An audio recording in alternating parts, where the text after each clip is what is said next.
أعوذ بالله من الشيطان الرجيم بسم الله الرحمن الرحيم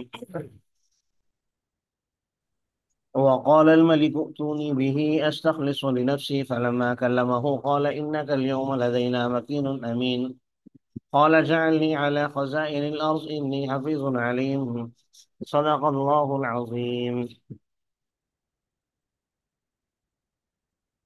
اور بادشاہ نے کہا اس نوجوان کو میرے پاس لے آؤ۔ ائتونی بھی، بات چل رہی تھی حضرت یوسف علیہ السلام کی کہ جب انہیں تعبیر بتانے کے بعد بلایا گیا تو انہوں نے پہلے ان عورتوں سے براءت کا اعلان کیا کہ ان سے براءت کا اعلان کروایا جائے۔ وہ ہو گیا۔ پھر اس کے بعد ساتھ ہی اظہار فرما دیا وما ابرئ نفسی ان النفس لامارۃ بالسوء الا ما رحم ربی ان ربی غفور رحیم، کہ میں نے کوئی اپنی پاکیزگی کا دعویٰ نہیں کیا، مجھ پر میرے رب نے رحم فرما کر بچا لیا، کیونکہ نفس امارہ کا کام تو برائی کا حکم دینا ہے۔ باقی میں نفوس ثلاثہ کی وضاحت کر چکا تھا، امید ہے آپ نے لیکچر میں سمجھی ہوگی، جس میں نفس امارہ بنیادی طور پر وہ ہے جو آپ کو نماز نہیں پڑھنے اور روزہ نہیں، زکوٰۃ اور حج نہیں، اور گناہوں کی طرف لے کر جاتا ہے، یہ نفس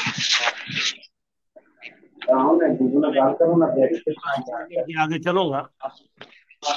میں عام طور پر یہ غلط فہمی پائی جاتی ہے ہمارے ہاں کہ جب میں بوڑھا ہوں گا تو بڑھاپے میں جا کر توبہ کر لوں گا اور پھر اچھا بن جاؤں گا۔ تو یاد رکھیے، جو انسان اپنے آپ کو جوانی میں اچھا نہیں بنا سکتا تو آپ کو اچھا در جوانی توبہ کردن شیوائے پیغمبر، جوانی میں توبہ کرنا، اپنے آپ کو نیک راستے پر لگانا، یہ پیغمبروں کا طریقہ ہے۔ دوسری بات، آپ جب جوان ہیں ساجی درمیان تو آپ کا شیطان کمزور ہے، آپ مضبوط ساجی درمیان میں مائک کھلے میں آواز بالکل نہیں آ رہی۔ ہیں۔ شاید نے کہا تھا ہمارا نفس ہمارا جوانی میں جوان بن کر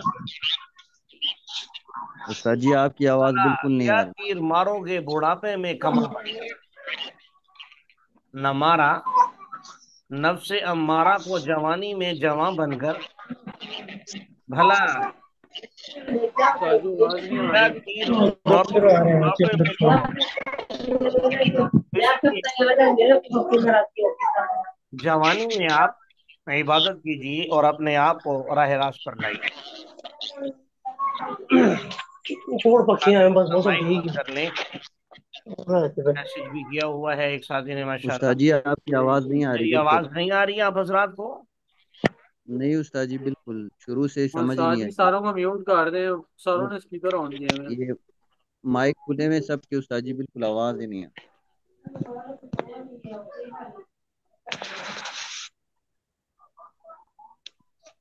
استاد جی شروع سے بات سمجھائیں بالکل سمجھ ہی نہیں آئی۔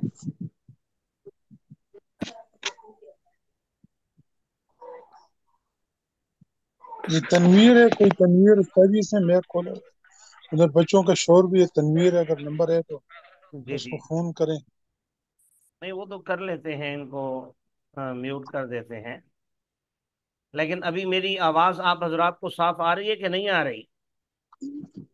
ہاں آ رہی ہے جی، یہ اب آ ابھی رہی ہے استاد صحیح جی صحیح۔ آ رہی۔ آواز آ رہی ہے، اب درمیان میں شور تھا، اب اچھا، بھی آ رہی ہے بس آواز وہ، ہاں ہاں۔ سب ساتھی بند رکھے نا اپنا مائک، وہ جب بند مائک ہوگا، بند ہے استاد جی۔ جی جی، مائک جب بند کر لیں گے سب ساتھی تو انشاءاللہ آواز خود بخود صاف ہو جائے گی۔ سعید صاحب آپ بھی کر لیجیے اگر محسوس نہ کریں تو۔ میں عرض کر رہا تھا نفس امارہ کے حوالے سے اس پر میں نے آپ کو ایک فارسی کا مقولہ سنایا ہے، در جوانی توبہ کردن شیوہ پیغمبری، کہ جوانی میں توبہ کرنا یہ پیغمبروں کا طریقہ ہے۔ اور دوسرے دو پوائنٹ میں نے عرض کیے اور ان پر پھر ایک شعر سنایا جو آپ حضرات فرما رہے ہیں کہ سمجھ نہیں آیا۔ پوائنٹ دو یہ بتائیں کہ جوانی لوگ سمجھتے ہیں کہ جوانی میں ہم جو مرضی کرتے رہے بڑھاپے میں اچھے بن جائیں گے۔ تو پہلی بات تو اس میں یہ ہے کہ بڑھاپے تک آپ کو زندگی نصیب ہوگی، اس کی کوئی گارنٹی ہے آپ کے پاس؟ ظاہر ہے نہیں ہے۔ اور دوسری بات یہ کہ بڑھاپے تک اگر پہنچ بھی گئے تو اس ٹائم آپ کو توبہ کی توفیق ملے گی یا نہیں ملے گی اس کی بھی خبر نہیں۔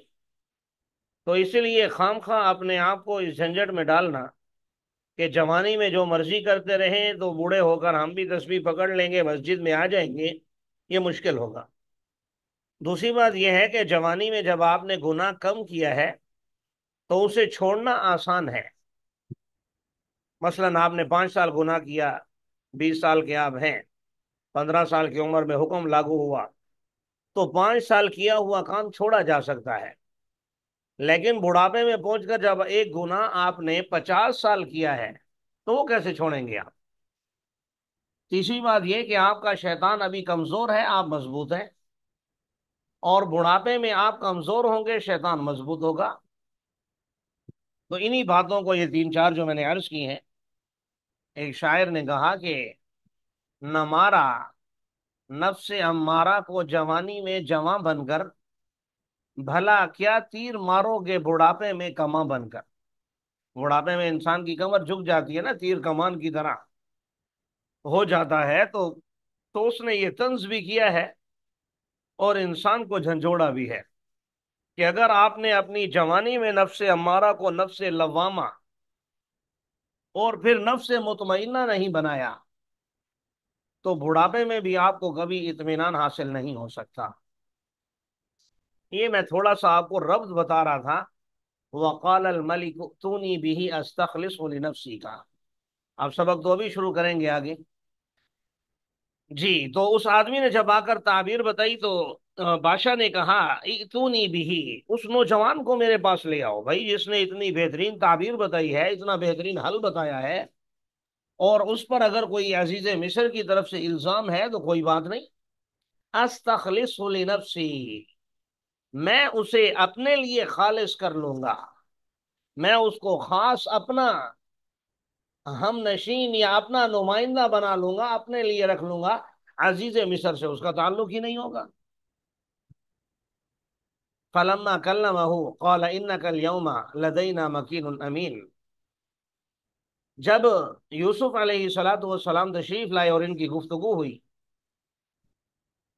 تو بادشاہ نے کہا انک اليوم، یقیناً آپ آج ہمارے سامنے امانت دار بھی ہیں اور باوقار بھی ہیں۔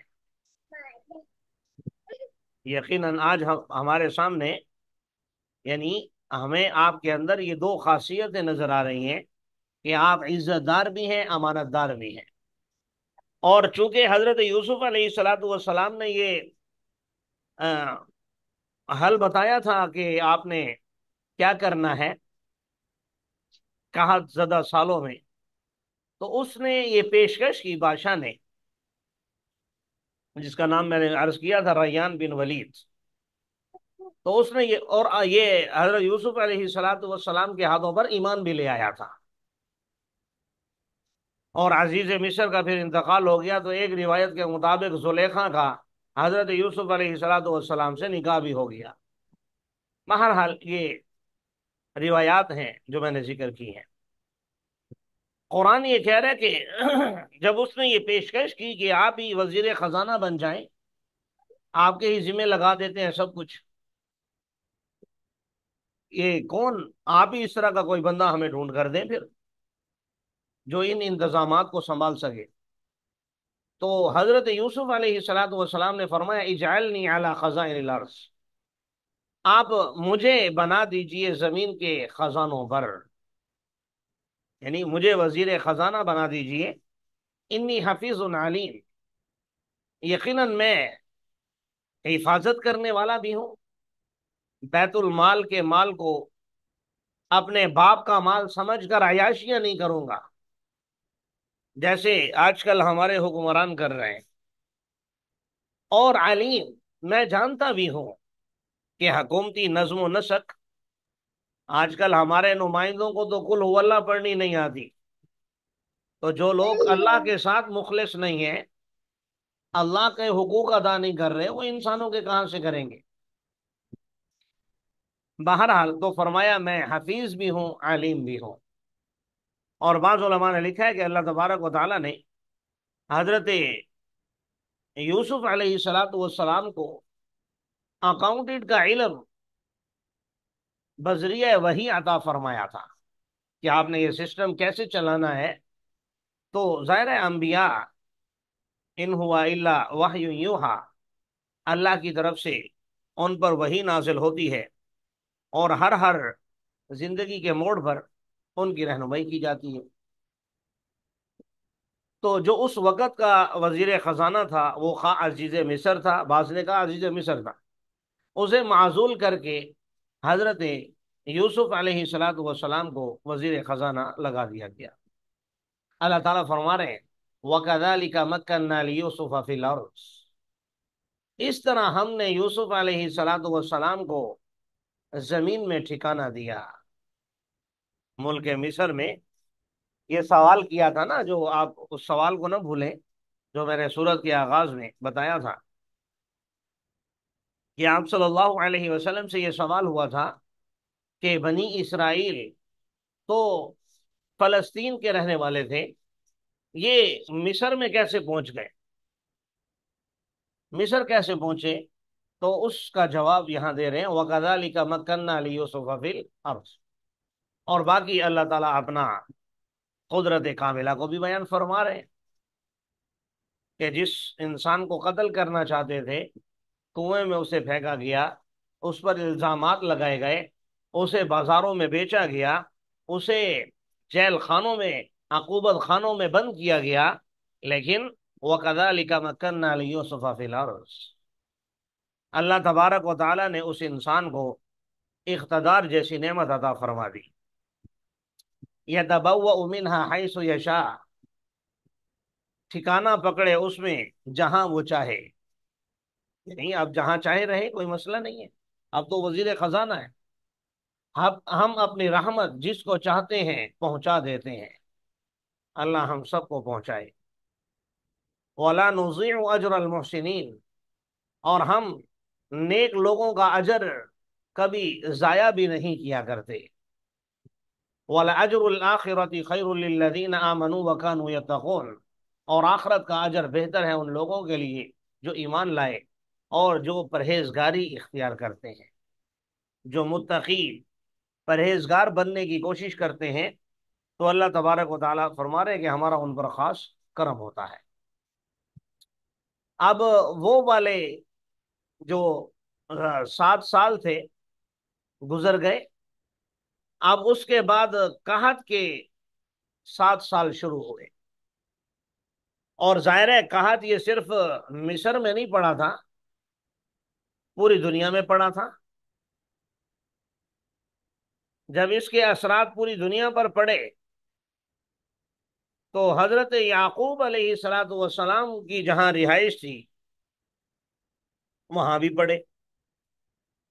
اب پتہ چلا کہ ایک بادشاہ ایسا ہے جس نے بڑے نظم و نسق کے ساتھ، طریقے کے ساتھ اس قحط سے نمٹنے کا بندوبست کیا ہوا ہے۔ تو اب جہاں اور لوگ غلہ لینے کے لیے آئے تو وہ یوسف علیہ السلام کے بھائی بھی آئے جنہوں نے کسی زمانے میں ان کو کنویں میں پھینکا تھا۔ آگے قرآن اس کو بیان کر رہے، اس کا میں ترجمہ کروں گا انشاءاللہ، ترجمے سے ہی باتیں واضح ہوں گی، آپ دیکھیں گے۔ وَجَاءَ إِخْوَةُ يُوسُفَ فَدَخَلُوا عَلَيْهِ فَعَرَفَهُمْ وَهُمْ لَهُ مُنْكِرُونَ، اور یوسف کے بھائی آئے اور یوسف علیہ السلام پر داخل ہوئے، اور یوسف نے ان کو پہچان لیا، وَهُمْ لَهُ مُنْكِرُونَ، لیکن وہ ان کو اس سے اوپرا سمجھتے رہے، یعنی انہیں پہچان نہیں ہوئی کہ یہ ہمارا اپنا بھائی ہے۔ وَلَمَّا جَهَزَهُمْ بِجَهَازِهِمْ قَالَ ائْتُونِي بِأَخٍ لَكُمْ مِنْ أَبِيكُمْ، جب انہوں نے اپنا سامان تیار کر لیا تو یوسف علیہ السلام نے فرمایا کہ تمہارا ایک بھائی ہے تمہارے باپ کی طرف سے، جسے علاتی بھائی کہا جاتا ہے۔ آپ جانتے ہیں 3 قسم کے رشتے بنتے ہیں: حقیقی، ماں باپ دونوں ایک ہوں; علاتی، باپ ایک ہو مائیں الگ الگ ہوں; اخیافی، ماں ایک ہو باپ الگ الگ ہوں۔ تو یہاں والد تو ایک ہے، لیکن بنیامین بھی اخلکم سے مراد بنیامین، تو بنیامین اور یوسف علیہ السلام یہ دوسری خاتون سے تھے، حضرت یعقوب علیہ السلام کی، اور باقی جو بھائی تھے وہ دوسری سے تھے۔ تو کہا کہ تمہارا ایک بھائی ہے تمہارے والد کی طرف سے، کیا تم نہیں دیکھ رہے انی اوفی الکیل، کہ میں نے پورا پورا کیل دیا ہے۔ کیل جیسے ہمارے ہاں پیمانے ہیں، کلو 2 کلو کے باٹ ہوتے ہیں، اور کسی چیز کو ماپنے کے، تو اس زمانے میں کیل یہ ایک پیمانہ تھا، کہ تم دیکھ رہے ہو کہ میں پورا پورا کیل دیتا ہوں وزن کر کے۔ وانا خیر المنزلین، اور میں بہترین مہمان نوازی کرنے والا بھی ہوں، یعنی تم آئے ہو تو تمہارے ساتھ کوئی بد اخلاقی نہیں کی گئی، اچھے انداز میں تمہارے ساتھ معاملہ کیا گیا ہے۔ اچھا، یہاں آپ کے ذہن میں سوال پیدا ہوگا کہ یوسف علیہ السلام نے جب یہ کہا تو وہ لوگ حیران کیوں نہیں ہوئے کہ تمہارا ایک بھائی ہے؟ تو بات یہ ہے کہ دراصل وہ چونکہ اتنا سفر کر کے آئے تھے، تو انہوں نے خود ہی، مفسرین نے لکھا ہے کہ یوسف علیہ السلام سے درخواست کی کہ ہمارے ایک بوڑھے والد ہیں، اور ہمارے ایک بھائی بھی ہیں جو اس وجہ سے نہیں آئے تاکہ وہ ان کے پاس رہیں، تو آپ ہمیں ایک اونٹ کا غلہ اور دے دیجئے، یعنی ہمارا ایک بھائی اور بھی ہے، تو تاکہ اس کا بھی ہم لے جا سکیں۔ تب ان کو پتا چلا تو انہوں نے کہا یہ بات کہی جو آپ دیکھ رہے ہیں، تو یہ کہا کہ بھئی اگلی دفعہ اس بھائی کو بھی لے کر آنا میرے پاس۔ الا ترون انی اوفی الکیل وانا خیر المنزلین، اگر تم اسے میرے پاس لے کر نہیں آئے، فإن لم تأتونی فلا کیل لکم عندی ولا تقربون، نہ تو مال ملے گا نہ عزت ملے گی، تمہارے لیے میرے پاس کوئی کیل نہیں ہوگا، یعنی پھر تمہیں سامان بھی نہیں دوں گا، ولا تقربون، اور تمہیں میرا یہ قرب بھی حاصل نہیں ہوگا جو اب حاصل ہوا ہے۔ تو انہوں نے کہا سنراود عنہ اباہ وإنا لفاعلون، عن قریب ہم اپنے ابا جان سے اس کی درخواست کریں گے، اور ان کے سامنے یعنی اس بات کا، اس خواہش کا اظہار کریں گے کہ ان کو بھیجیں، اور وإنا لفاعلون، یقیناً ہم ایسا کرنے والے ہیں، یعنی ہم کوشش کریں گے کہ ہر حال میں اس کو لے کر آئیں۔ یوسف علیہ السلام نے اپنے نوجوانوں سے کہا جو کام کرنے والے تھے، نمائندے تھے، اجعلوا بضاعتهم فی رحالہم، کہ ان کی جمع پونجی، یعنی جس کے بدلے میں انہوں نے خریدا ہے، جو ان کا سامان ہے۔ پہلے زمانے میں ایسا نہیں ہوتا تھا کہ پیسے ہر چیز کے بدلے میں دیے جائیں، چیزوں کے بدلے میں، یعنی کوئی چیز خریدنی ہے تو آپ ان کو اپنا کچھ دے دیں سامان، اور ان سے وہ سامان لے لیں، ایسا بھی کیا جا سکتا تھا۔ تو فرمایا ان کی جو بھی جمع پونجی ہے وہ ان کے کجاؤں میں واپس رکھ دو، یعنی ان سے پیسے نہ لو، لعلہم یعرفونہا، شاید کہ وہ اسے پہچان لیں جب اپنے گھر کو لوٹیں، اور جب وہ یہ دیکھیں کہ مال بھی دیا ہے اور اس کے بدلے میں ہم سے سمن کا مطالبہ بھی نہیں کیا، وہ واپس رکھ دیا ہمیں، تو شاید کہ یہ لوٹ آئیں۔ فلما رجعوا الی ابیہم، جب وہ اپنے والد کے پاس لوٹے تو انہوں نے کہا یا ابانا منع من الکیل فارسل معنا اخانا نقتل وانا له لحافظون، اے ہمارے ابا جان، ہم سے کیل روک دیا گیا ہے، یعنی آئندہ ہمیں یہ مال ملنے والا نہیں ہے، شرط یہ ہے کہ آپ ہمارے ساتھ ہمارے بھائی کو بھیج دیں، پھر ہم کیل کریں گے، یعنی ہمارے لیے ناپ تول ہوگا اور ہمیں سامان ملے گا۔ باقی جہاں تک بھائی کی بات ہے، وَإِنَّا لَهُ لَحَافِظُونَ، یقیناً ہم اس کی حفاظت کرنے والے ہیں۔ تو یہی دعوے انہوں نے یوسف علیہ السلام کے بارے میں بھی کیے تھے۔ تو والد نے فوراً ان کا ماتھا ٹھنکا اور بات سمجھ میں آ گئی کہ یہ لوگ کوئی گڑبڑ نہ کر دیں، تو فرمایا هل آمنكم علیہ الا کما امنتکم علی اخیہ من قبل، کیا میں تم پر بھروسہ کر لوں جیسے میں نے تم پر اس کے بھائی کے معاملے میں پہلے بھروسہ کیا تھا؟ بھائی میں آپ پر بھروسہ نہیں کر سکتا۔ فاللہ خیر حافظا، اور اللہ بہترین ہے حفاظت کرنے والا، اور وہ ارحم الراحمین ہے۔ یعنی جب انہوں نے یہ دعویٰ کیا کہ ہم حفاظت کریں گے، اور پہلے ان کا یہ دعویٰ جھوٹا ثابت ہو چکا ہے، تو اس لیے کہا کہ اتنے بڑے بڑے دعوے نہ کرو کہ ہم حفاظت کریں گے، حفاظت کرنے والی ذات اللہ کی ہے، اور اگر تم نے کوئی کوتاہی کی ہے تو اللہ رحم کرے۔ پھر اب جب وہ سمجھ گئے کہ ابا جان اس کو نہیں بھیجیں گے، تو اپنا سامان کھولنے لگے۔ جب اپنا سامان کھولا، وجدوا بضاعتهم ردت الیہم، تو اپنی جمع پونجی کو پایا، اور ردت الیہم کہ ان کی طرف لوٹا دی گئی ہے، حالانکہ ایسے فری میں تو کوئی کچھ نہیں دیتا۔ تو اب اور حیران ہو کر پھر والد سے درخواست کرنے لگے، یا ابانا ما نبغی هذه بضاعتنا ردت الینا، اے ہمارے ابا جان، بعض نے اس کا ترجمہ کیا ہے ما نبغی، ہمیں اور کیا چاہیے؟ بھائی گندم بھی مل گئی اور پیسے بھی واپس مل گئے، ہماری جمع پونجی بھی ہماری طرف لوٹا دی گئی، تو ہم اور کیا چاہتے ہیں؟ یہ ہمارا سامان ہے جو ہماری طرف لوٹا دیا گیا ہے۔ وَنَمِيرُ أَهْلَنَا وَنَحْفَظُ أَخَانَا وَنَزْدَادُ كَيْلَ بَعِيرٍ ذَلِكَ كَيْلٌ يَسِيرٌ، اور ہم اپنے گھر غلہ لائے ہیں یا لائیں گے، مستقبل کا ہے، اور آگے بھائی کی بات بھی ہو رہی ہے کہ ہم اپنے بھائی کی حفاظت کریں گے، اور آئندہ ہمیں ایک اونٹ کا کیل ہم زیادہ دیے جائیں گے۔